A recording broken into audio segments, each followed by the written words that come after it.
case you thought that a ride on Singapore Flyer was just a chance to savor Singapore's skyline, think again. They now offer you a chance to time travel. This is the Time Capsule, Singapore Flyer's newest attraction. Ali and I are super lucky. We've been invited as the very first guests. The Time Capsule is an immersive adventure that takes you on a thrilling journey through Singapore's past, present and future. With time-traveling mascot of the Time Capsule, R65 as your dedicated guide. We begin 700 years ago as we meet the myths and legends of Singapore's founding years. Ali is enthralled. I have never seen her so excited. Scattered around the room are these little leaves highlighting interesting facts from Singapore's history. Traditional Malay folklore is retold in such a unique and artistic way. This attraction is not just for kids, it's an immersive adventure for the whole family. The River of Time just blew me away. It was like being on a boat floating through time. From Singapore's establishment as a trade port to the modern skyscrapers of today. We were both thrilled as R65 guided us through Singapore's bold aspirations and its remarkable journey from a tiny tropical island to the beautiful green city of today, even giving us a glimpse into its future.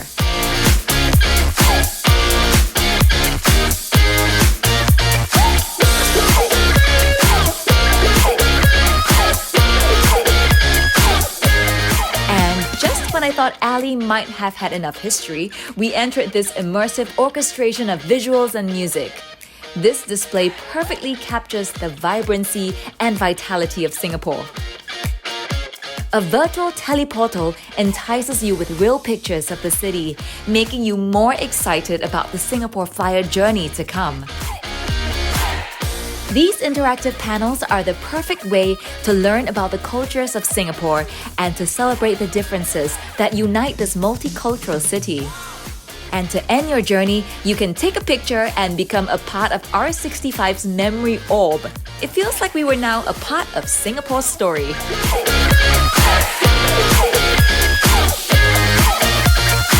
Wasn't that amazing? And you learned so much. Wow, you get to take photos with R65. You know, it really does look like a red dot. And of course, some photos of just the two of us to remember this wonderful day.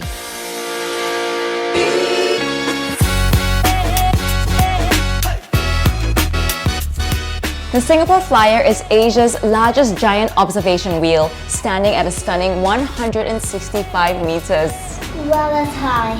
The Time Capsule gave me a glimpse of Singapore's past, and as I take in the view, I can't help but marvel at the transformation of Singapore from a tiny tropical island to the sprawling metropolis it is today.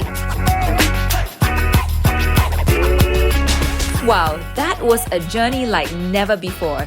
We are going to need something to remember it.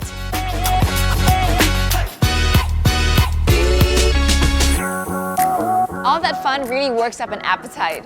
This restaurant has some of Singapore's finest Cantonese food, the perfect way to end the day.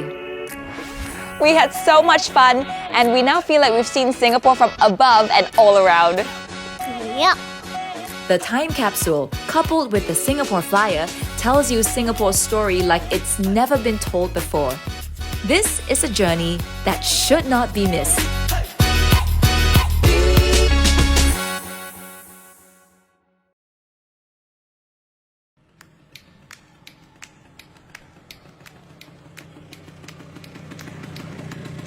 Hi, my name is Simon Wong, and I'm an entrepreneur with a background in branding and design.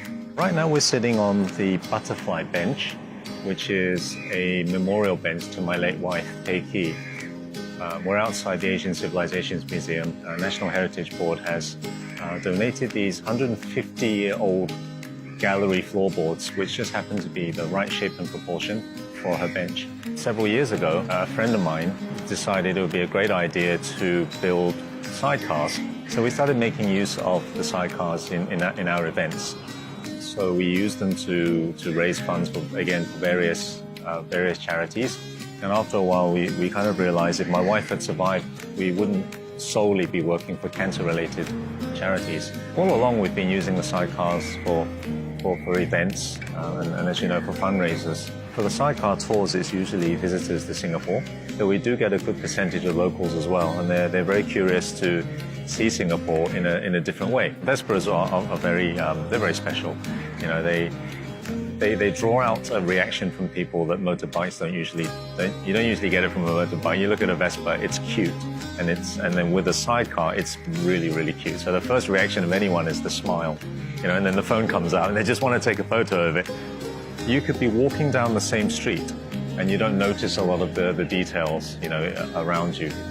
You may not notice all the details on the buildings and so on, but for some reason, when you're in a sidecar, suddenly your awareness switches back on and you start to see, you know, you start to really notice all the details and you start to notice what's around you and what you're seeing on your visit to Singapore. So I think it's a lot to do with the change of format, and it's a very, very unique format, so you do notice.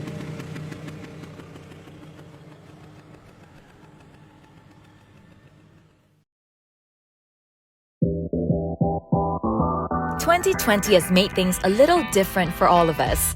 With travel restrictions and safe management measures in place, we've had to adjust the way we spend our time outdoors to hang out with our friends and family. If you're keen to sightsee from the comfort of your homes, fret not. Now, you can explore the vibrant Singapore River as we navigate through a 3.2 km trail of scenery, history, food, and entertainment. First on our list is the historical Boat Quay. Situated at the southern bank of the Singapore River, Boat Quay is known for being a bustling commercial hub. Known to locals as the belly of the carp, in reference to its curved shape, which resembled the fish, Boat Quay was once a location where many go-downs or warehouses were built. Funny you should ask. As you stroll along Boat Quay, the path seems to dissect history. On one side are old, meticulously preserved shop houses. On the other, you'll spy sleek skyscrapers. Take your time to admire the carefully preserved shop houses along the area. While it evokes a timeless sense of nostalgia, don't you think these shop houses are also Instagram-worthy? Even hard-to-impress design connoisseurs will be wowed by these colorful heritage shop houses. Boat Quay houses Singapore's oldest suspension bridge. This is Cavenagh Bridge, unofficially known as the Love Bridge to some, was a location for a lot of proposals and wedding shoots. Built in 1869, it links Commercial Square on the south bank to the government quarter on the north bank of the river. Based on the vintage police notices that are still up, no vehicles, even cattle and horses, are allowed to cross to this date. What's more, there's art along the way. From the Cavenagh Bridge, continue your trail and you'll come across some of Singapore's remarkable structures along the riverside. Whether you're prone to nostalgia or keeping an eye firmly fixed on the future, the tiny enclave that is Boat Quay is definitely worth a visit. Second on our list is Singapore River's F&B and entertainment arena, Clarke Quay. Whether you're a born and bred local, long-time expat, or in-the-know tourist, you've probably been to this vibrant hotspot. Well, for starters, food, and more food. No trip to Clarke Quay is complete without tasting its diverse offerings. Head over to Clarke Quay Central and treat yourself to some of Singapore's tastiest fares. Not only do these restaurants offer delectable cuisine, but also a magnificent view of the river. Oh, and you can even stroll along the riverside after a hearty meal. See that bridge? That is the Reed Bridge, also known as the Malacca Bridge to some. Perhaps the most known bridge along Singapore River, this became a popular meeting spot. Who would have thought Clarke Quay hides a heritage gem? Behold the architectural wonder that is the old Hill Street Police Station. Famed for its Technicolor shutter and neo-Renaissance design, this rainbow-painted structure is a perfect spot for your next Instagram post. If there's a spot by the river that gives us the chillest ambiance, it's got to be the tranquil and lush Robertson Quay. Well, since you've asked, while it's quieter than Boat Quay and Clark Quay, Robertson Quay's beauty lies in its laid-back charm. If you're looking for a place to relax and unwind in the city, the answer is simply Robertson Quay. Whether it's the large trees and shady nooks or the lax yet lavish environment, there's just something enticing about Robertson Quay's chilled riverside. I, for one, think that Robertson Quay's laid-back air makes getting some downtime fully possible. Running across Robertson Quay is this significant bridge that boasts its unique multicolour design. With its vibrant hues, one simply can't miss Singapore's Bridge of Art, the Alcove Bridge. Do not leave without taking a picture of this kaleidoscope wonder. If you can't visit Singapore River anytime soon, I hope you've enjoyed this virtual trail. After all, what's not to love about the Singapore River? Find out more about the Singapore River at www.singapore-river.sg.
Projector Chen holds a very special place in Singapore's art history.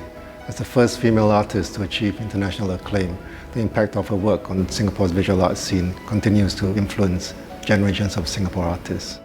It's been 20 years since the last museum retrospective of Projector Chen, and we've really built upon the work that the previous retrospectives have done. In this exhibition, we'll be sharing with the public new and extensive archival materials, including newspaper clippings, photographs, as well as exhibition paraphernalia. Despite being well known as a strict teacher, Chen was well loved and well respected by her students. She will continue to give advice and support to her students even after they become professional artists. With this exhibition headlining our 5th anniversary, we hope that Projector Chen's accomplishments as an artist living and working in different parts of the world will inspire audiences to defy boundaries and forge their own paths.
Every month, I block out an afternoon in my calendar. This afternoon is dedicated to just wandering, exploring, and discovering. So every week I carve out a day where I just go out wandering without a plan, looking for a new adventure. I call it my day of inspiration.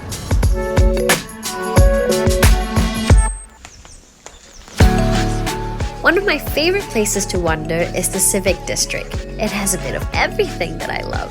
Art, theatre, museums, nature, architecture, great food and drinks, and so much more.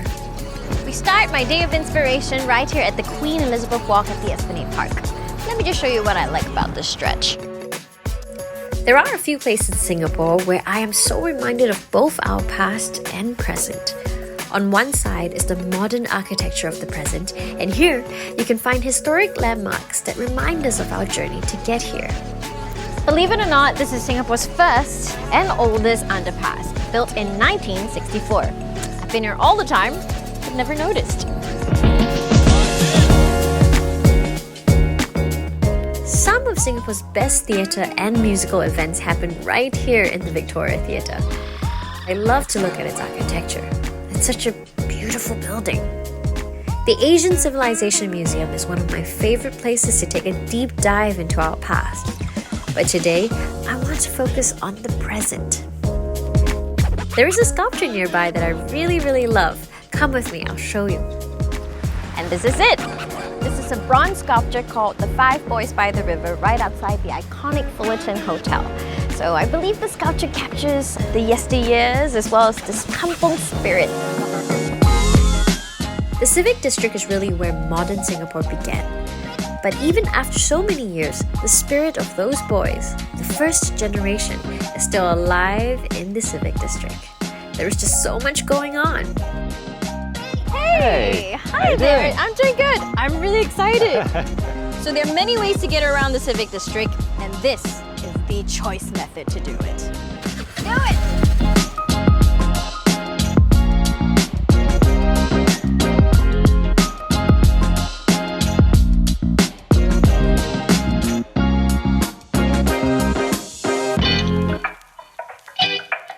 I love this spot. You get the great view, you're just by the river, and it's great for people watching too. Well, all the same time while you're enjoying a good cup of coffee and some cake. Sunsets never fail to inspire me, and this is one of my favorite spots to take it all in. Art doesn't just belong in museums or in theaters. It can also be in a beautifully plated dish or in nature or in the environment around us. I think while wandering the Civic District today, I do feel art is everywhere. Home to some of Singapore's most iconic art exhibitions, I spent many hours wandering through the rooms of the National Gallery. But today, I'm here for a different reason. Come with me. At Violet Un, Singapore's culinary history is served to you in a beautiful, stunning setting that captures the vibrancy of Peranakan culture. Peranakan food is just synonymous to the Southeast Asian region. It's made out of so many different ingredients from a variety of different cultures. In many ways, you could say it's art on a plate.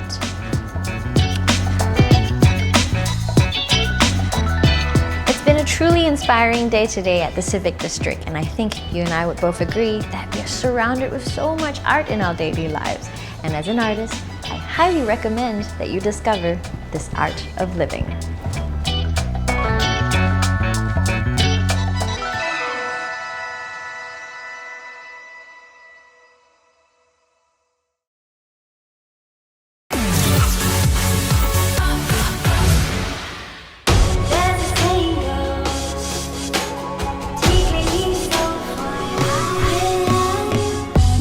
Welcome to the Projector. We're on the 5th floor of the Golden Mile Tower in what feels like a car park, probably because we are in a car park, but inside we're going to find one of the shining lights of Singapore's creative art scene, so let's go check it out. The Projector is currently the only independent cinema space in Singapore. We're kind of like off the beaten track, as you probably found out. Yeah, I did find that out. It's a little bit hard to get here, but it's a rewarding experience. This unique building once housed a 1,500-seat cinema called the Golden Theatre, making it the largest in Singapore. The projector retains the original walls, the floors and the seat mechanisms, and it's this mix of old and new that really gives the space authenticity. I think the interesting fact was that it used to show propaganda films as well, North Korean films, and then it became like a soft porn kind of cinema. But the seats are completely new. This is where we show most of our more serious art house films. As you can see, it's more intimate. The other room was very green. I assume this is the red room, is it? Yeah, this is the red room. We do hold the more fun films down here. We want people to have fun down here, just come here, have a good time, have a drink.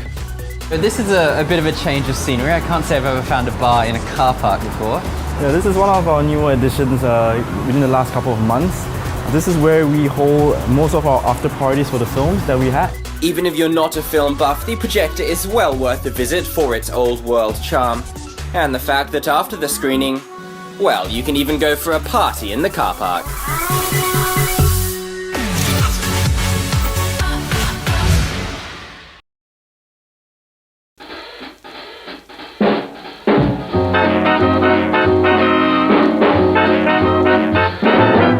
It all started from the day when my father passed me his old cameras, He got interest towards photography. So he said, okay, you want to continue photography, you want to take something, you can have it as my present. And that's the day I started. One of my cousin, he was an artist. The day once camera come in, all the painter who do realistic picture, the portrait picture, everybody lost their job. So based on his profession, cameras are their enemies. Then I said, okay, why don't we do something new? We accumulate all your enemies, put it at one place, and we do it in a unique way what others have not done it. Then he said, it's on, let's try, and that's how all it started.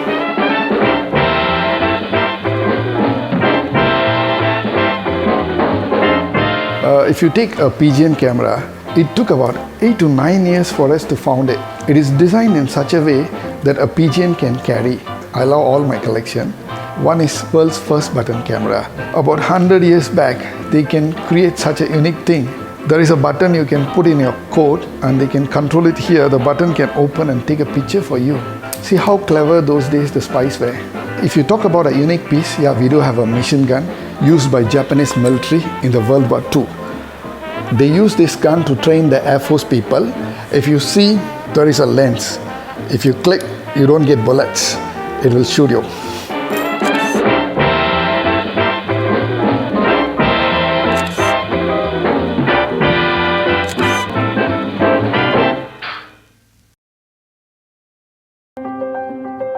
I don't believe in a shortcut can make something good. Projector is one of my personal brands, and now I start to let it run by all my apprentices. My goal is to bring back the original, how to make a good suit, how a real tailor must be. We use the best quality fabric, and also we are using the best interlining fabric. It takes about 8 weeks to finish a bespoke suit. After taking measurement, we will start to do the pattern drafting. 1 or 2 fitting sessions will be done, and after revising the draft, it will take us almost 80 hours to finish the jacket by hand. We're trying to get something reach to the customer demand and request what he wants. So in the whole processing, the customer can enjoy very personalized service.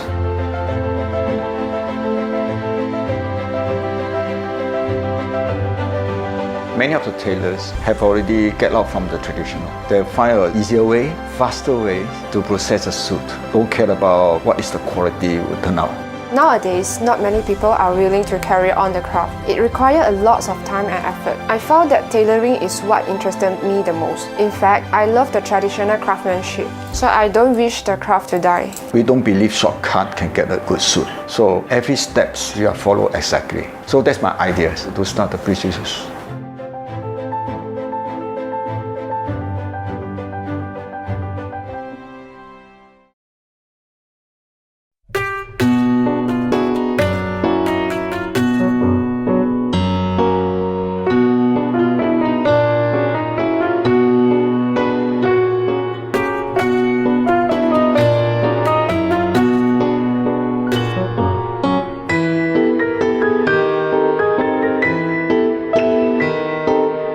Mint Museum of Toys, our collection is made up of toys from more than 40 countries.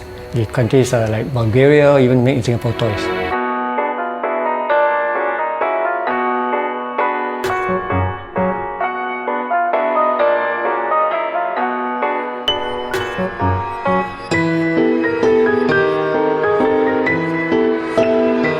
We have no windows in this museum, and the huge facade behind is to protect from the harmful rays of the sunlight, because our toys are all in mint or near mint condition.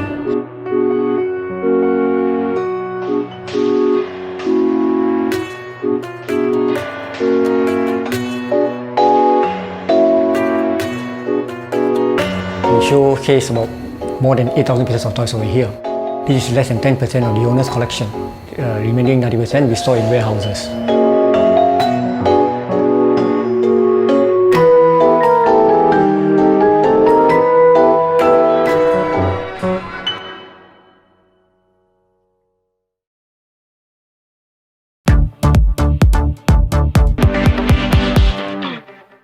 When people think about perfumes, they're most closely associated with the big French brands, but cultures that have the most links to the art of perfumery, I would say, are the Arabic cultures and actually the Indian cultures. I'm actually in this trade because of my grandfather. He started a perfume shop here in the 1930s. A lot of what you see over here, we used to just keep it in the back room. You know, it's a messy process, but now people want to see the process more and more. Like an open kitchen, people want to see what happens. By doing it this way, you actually become a part of the process, and you get to choose your ingredients. It's not just a finished product that you're buying, but you've inserted yourself into the process as well. Something fresh and clean, like, clean cotton, bed linen. Like clean skin. Yes, Yeah. clean skin. I think it needs a bit more pepper.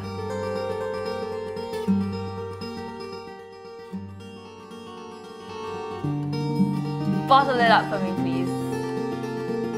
I hope that people start to see perfumes as an experience rather than just as a finished product that you pick up off a shelf.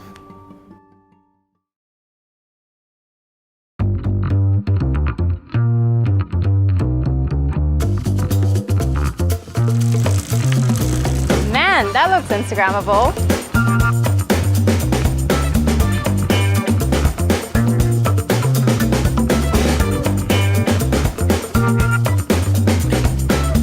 Being Instagrammable is all well and good, but the food's gotta be great as well.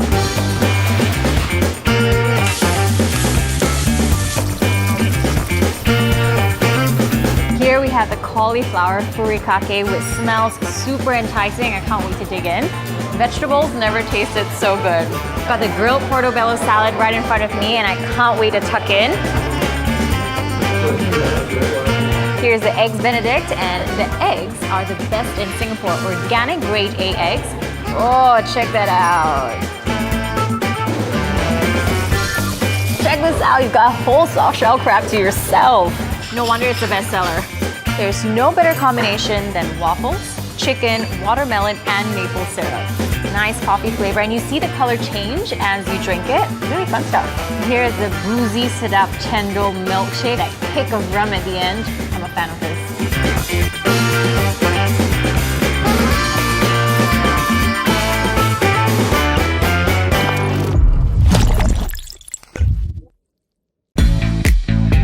There are bars, and then there are cool bars by the beach.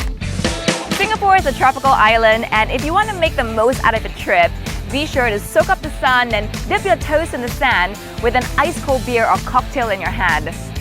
I'm now at Seaside Siloso Beach, Sentosa, where you'll find a collective of bars such as Sandbar, Coast, and breaking the charm and rustic beach afternoon vibe is Bikini Bar, where the legendary quarterly beach party Bikini Rocks is held. Let's check it out. Heart-thumping live music, irresistible drink and food offers, fun beach games led by Bikini Babes. Bikini Bar comes complete with a pool table and an island bar. Bringing some of the best homegrown bands in Singapore, be sure to join in the fun held every quarter. You'll be forgiven for mistaking this as a Bali beach. If you're looking for something a bit more laid back and intimate by the beach, then you can't miss Coasts at Seaside, located right beside Bikini Bar. With Instagram-worthy backdrops, Coasts offers a shaded deck, beach seatings and sunbeds to the water's edge. What I'm having is the slipper lobster spaghetti and banana and chocolate pie paired with an ice-cold Kronenbourg lager. Cheers!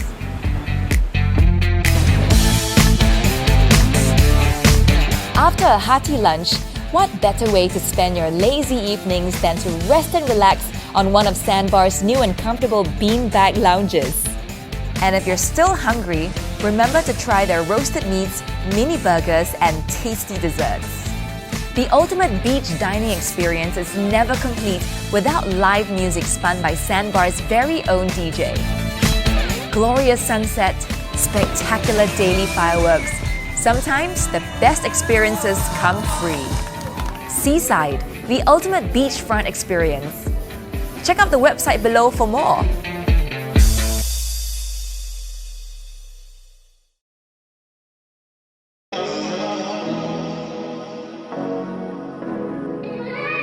Experience the award-winning Par 72 18-hole golf course. Spanning 6,493 meters, the course features undulating fairways, varying lengths of holes, and dramatic putt bunkers that brings hours of challenges and enjoyment for golfers.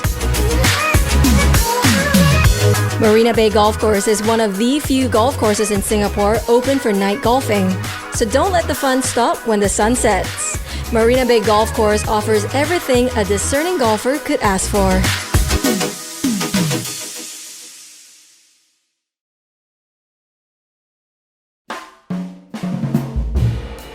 Who can say no to an all-day breakfast, especially when each dish is inspired by breakfast from all over the world? I'm here at Wild Honey, a breakfast place that's always buzzing with activity any time of the day. A wildly popular restaurant, Wild Honey's menu features an incredible choice of breakfast from different countries. Think Tunisian, Norwegian, Canadian, Scandinavian, and many more. It's what I call a global gastronomical adventure. If you fancy something vegetarian, there's a huge range to choose from. Today, I'm having the Flinders Lane. It comes with a crispy base topped with perfect poached eggs, grilled asparagus, sliced avocado, spicy tomato, and sesame seed and nuts for an added texture. Highly recommended for brain food lovers. And I always pair my breakfast with a cup of excellent coffee from the Common Man Coffee Roasters. Awarded the Certificate of Excellence by TripAdvisor in 2019 and voted Best Breakfast in Singapore for many years, Wild Honey has gone from breakfast to breakfast and has opened its third outlet in the sprawling South Beach Avenue. Wild Honey opens from as early as 8 a.m, but do check out each outlet's operating hours. You'll find Wild Honey at these three locations: Wild Honey Mandarin Gallery, Wild Honey Scott Square, and Wild Honey South Beach.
A famous freediver once said that scuba divers dive to look around and freedivers dive to look within, and that really spoke to me. I went to Hawaii, the big island of Kona, and I tried to just diving off of shore, all of a sudden I could hear the humpbacks offshore. So loudly they was reverberating in my chest. You couldn't hear them from the surface, and you wouldn't have been able to hear them if you were scuba diving. And so I thought, oh wow, this is really amazing. You get these incredible experiences. I should try this. And so that's where I started. I'm Chris. I would describe myself as being post-corporate. I used to work for a company, and now I'm doing things for myself. Freediving can change someone's life, and has changed my life. It is a mind-body discipline. It opens up experiences that are not available to everybody. In fact, only a tiny fraction of the world will ever be able to experience the things that you can see and feel while you're freediving. My hands are still tingling and my heart is still beating really fast right now.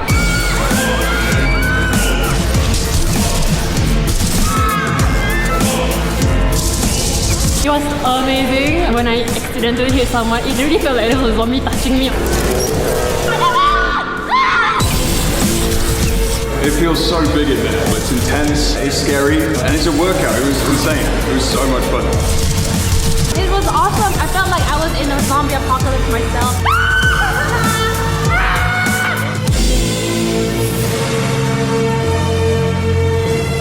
It really felt so real. It felt like you were walking upside down.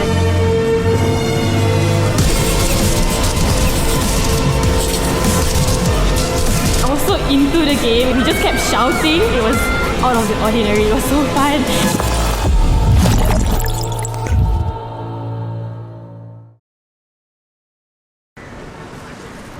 Not much longer now, Raph. We just Please, need to grab a dress, no shoes, more sunglasses, shopping. And a jacket. Hello? Wanna escape? Where? Somewhere awesome. Hell yeah! Alright! Yeah, Singapore has trampoline parks, but bounce is so much more than that. Alright! Yo, Ruffy, can you do a flip? No, can you show me how? So all you need to do, one, up. Flipping is just one of the things you can learn at Flight Academy, where one of Bounce's awesome experts teach you how to do some super cool tricks. Good, Ruffy, much better now. He's one. Clear the 10 tricks on the freestyle list and get a free 2-for-1 voucher. It is as easy as the sit drop. Good.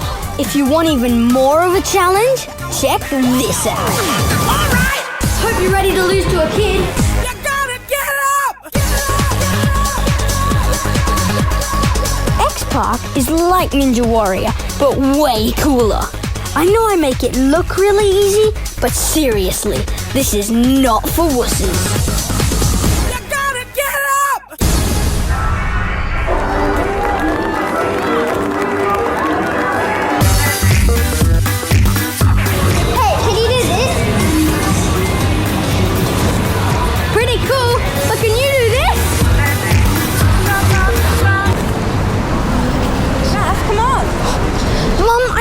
To do some shopping, but can we take a break for just an hour?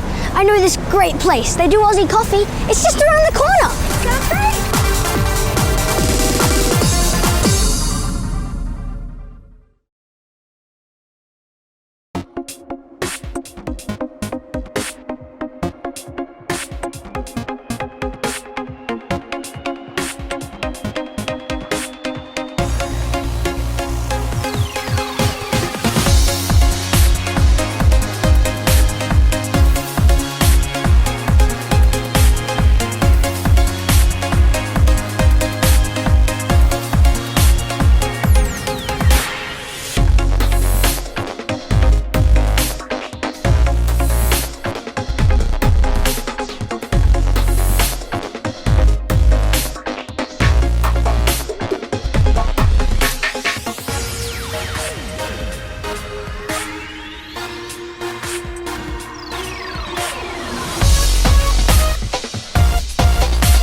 Well, the first meal I cooked was kind of a disaster. My parents came over for dinner and I decided to roast a duck, which I don't know why I did that. I had no idea what I was doing.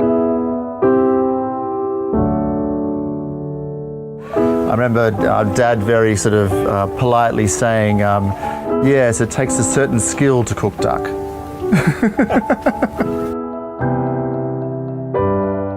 You know, my DNA as a chef really is so ingredient directed, and often ingredients just speak for themselves. When you live in a big city like Singapore, you often can get detached from ingredients and detached from the source.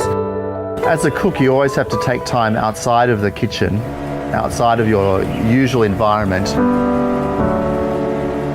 So coming here to the Keelong is always a great source of inspiration because we can really find a lot of different things that are sustainable and local. That helps us to bring our own cooking to another level back at Stella.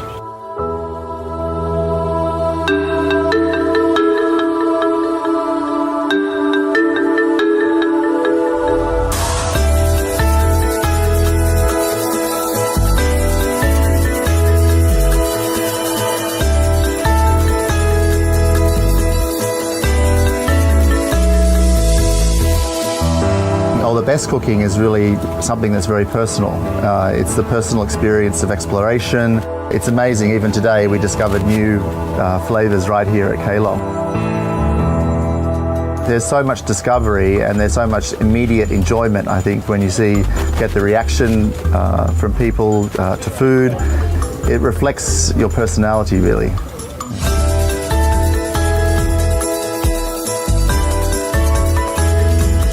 The day of the chef being the one that says, okay, this is what you're going to eat, and that is gone. So having this connection with where the ingredients come from, I try to bring that into our whole environment in terms of Stella. All the rest of the chefs, I want them to feel equally as passionate about the sourcing, about the producers, because I know that just always elevates the flavors that we want to produce to another level.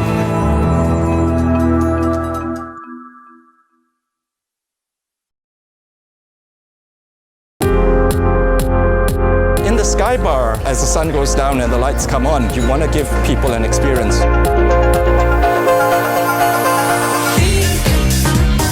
There was one that actually made someone cry once. That was the first time I've ever experienced that here. I would drop music from Africa and I play stuff from Latin America. I play a bit of hip hop and I'll move in and out to kind of fit the space. Yeah. I'm so lucky to have a view like that. From the time I started work here, this is the one thing that I always marvel at, and I never get tired of this view. The club sound beyond 10 p.m. is always a little bit more mainstream, a little bit more digestible for the people who come up here. Because you not only have tourists, you have hotel guests, and you do have people who want to club. I think there's something for everyone.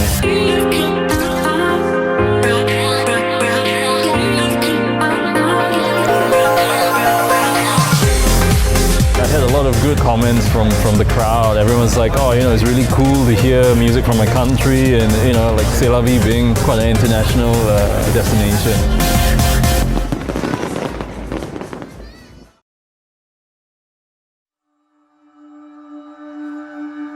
But it's one of those things where you never actually make the decision to start it. And that was probably the most important part of this whole process, was actually just committing to the fact that I was going to spend years. I didn't know it was going to be 3 years, but I knew it was going to be a long time. And I went through periods of confidence and near depression on this shoot.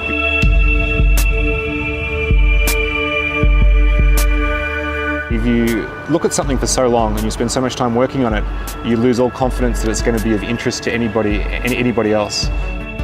So that's why I guess I was so excited when the film was released and people sort of appreciated the work that had gone into it. So it started to feel a bit more worthwhile again. And that it wasn't so much that I wanted to show off or show people the city growing. I think I actually wanted to see it myself. Singapore's got nowhere to grow. It's not like a lot of places in the world where cities sprawl and get bigger. In Singapore, things tend to get taken down before they get built up. It has to be creative in how it plans for development. And so for me, that's a story. It's like the modernisation of Singapore and just seeing it almost reinvent itself every few years. The way that I wanted to shoot it, I didn't just want to have permanent cameras which would create a very common time-lapse effect where you see a cloud that appears and a cloud that disappears. I wanted the whole film to flow organically.